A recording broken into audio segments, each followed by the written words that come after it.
It's not getting it.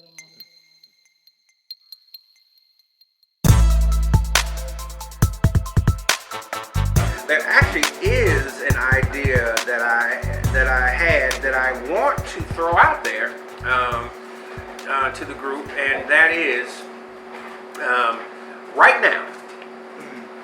Is there a song that you're listening to that you would think is a guilty pleasure? Like, you wouldn't necessarily tell anybody that you like this song or this act or this artist, but I kind of like them. Yeah. And it has to be current. Yeah, whatever you're listening to now. It doesn't have to be a current song, but something you're listening to now that you kind of usually wouldn't share with that. I like this act or this person or this song or whatever. I have a serious guilty pleasure with Carly Rae Jepsen. Call Me Maybe, you know? Okay. I love that song. I love it so much. In my car, I play. He sings it. Yeah, there we go. I play modern country, which, by the way, none of you, if you just got to know how much I hate that old genre of music. But in the car, for whatever reason, I love modern country. I don't give a shit who it is. It's kind of like, okay. Well, these days it sounds more like pop anyway. Well, it is pop. Yeah, definitely. Chris? I don't actually have any guilty pleasures I'm listening to, but I would say about the Carly Rae Jepsen song. Mm-hmm. That song went through more focus testing, and there's a reason that you like it. They tested it over and over and over. It was one of the most engineered and worked on songs of all time to make the mass of people love it. Yeah. And it went through, I know the dude who produced it, and went through round and round and round, and they just kept coming back and fixing it until everybody on earth said, oh, I love this. Yeah. That does not surprise me at all. And I'm okay with it. It actually kind of doesn't surprise me at all. That's pure record label invention. Oh, man. But it was great. Yep. Yeah. Jesse? You got anything that's a guilty pleasure right now? Nothing that's a guilty pleasure, no. No? Most everything that I listen to during the daytime hours or early evening is up-tempo, you know. Yeah. Something that makes me want to move forward. Late night, it's more intellectual songs, words. So, yeah. I don't know if I have one guilty pleasure song, but I definitely, as I've gotten older, I found myself actually liking pop radio. You know, just listening to like we were in the car the other day and we were listening to the Meghan Trainor, and it's just like you say, just some of these songs are so well engineered. It's almost impossible not to like them if you give them half a chance to listen to them. Well, you tend to listen to the track anyway. Yeah, well, I produce, so and since I am a producer and a songwriter, I'm really interested in the production of music, and so a lot of times if you extract some of the kind of sugary wording on pop music, just the track itself is amazing. Like some of the production is amazing. I mean, they're definitely not, I wouldn't say my favorite stuff, but I definitely find myself, singing along more often than not here lately. What about you, Roy? I don't think I necessarily have a guilty pleasure either. I listen to a lot of healthy hip hop, definitely H3, but something I was kind of was late. Ninja plug. Yeah, what I was late to was when everybody was really listening to him. I really wasn't listening to him. It was Tupac. So I was kind of like late to that party. So I can rock with Tupac to this very day, very second. Tony? I'm going to go with Greedy featuring Jesse Pringle, Top of the World. But it's not really a guilty pleasure. But I will pop that jam on. And actually, things that you don't know is that when we were editing Kill 'Em All, I made a meme that was a shot of that video. And then it said "Oh May break," and then every once in a while, Sean Wright and I will send each other the "Oh May break." I just gotta take a break and listen to "Oh May." Wow, flattered.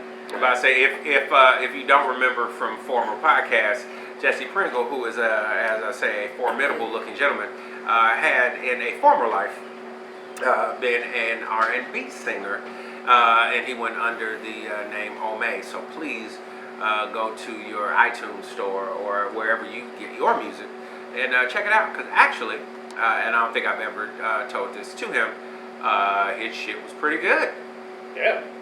Thank you. I wasn't sure there was any on there legally. Yeah, but You know, I found one or two I songs. actually tried to erase my entire past, 10 years. Oh, man, has some hits. Just Hey, because man, there some was hits, though. some piracy going on, and I couldn't get paid off of it. Whoa. So, Oh. You know, it would be almost fun one night if, because Jesse, you did, Tony, you are, Roy, I know you are, and you are all involved in the music business one way or another, have been, or are, to hear you guys jam. Pick something and just jam on it. I think it'd be a hoot. That would be fun. Actually, that would be Yeah. fun. That would be fun. Wouldn't it be a hoot? That'd be fun. You could rap it. What about you, Big Day? Spanish guitar. That's great. I love to sit down and listen to Spanish guitar Yep. when I'm chilling on my back deck. And I'm sitting there having a cocktail and I got the big green egg smoking and having a drink. Spanish guitar. Would that include a Nothing to be few guilty licks by about. Santana? Absolutely. Absolutely. And last but not least, the anonymous female.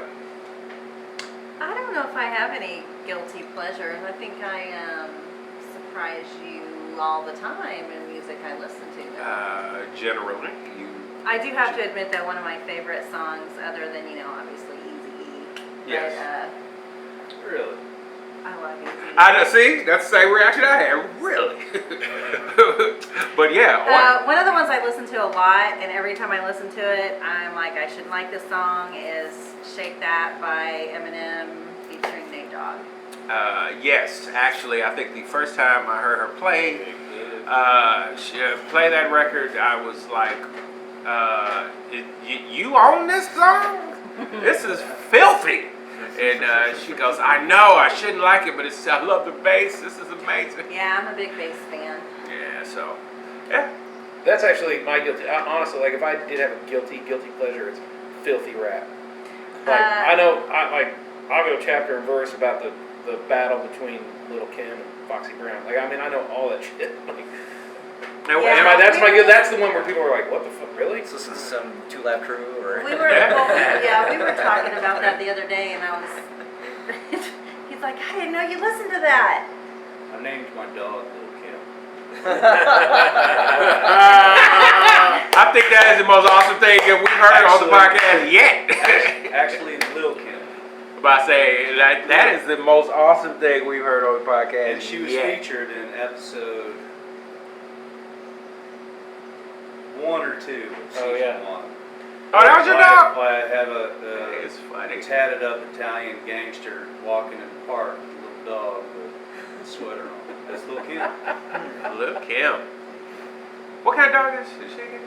Manchester Terrier. All right. That is hilarious. That is hilarious. See, and this is actually the reason that I do some of the questions that I do. I think it's interesting when you get a chance to peek into somebody's mind beyond what they would normally tell you. So I don't think anybody of us would have ever guessed Jesse had a dog named Lil' Kim. Well, Kim. Exactly. I wanted to get a male mate. He would have been, Lil Wayne or Bow Wow. There you go. Yeah, Lil Boosie. I think that should be the next dog. Actually, I name all my animals after jazz musicians, so it's I don't know why, I just do.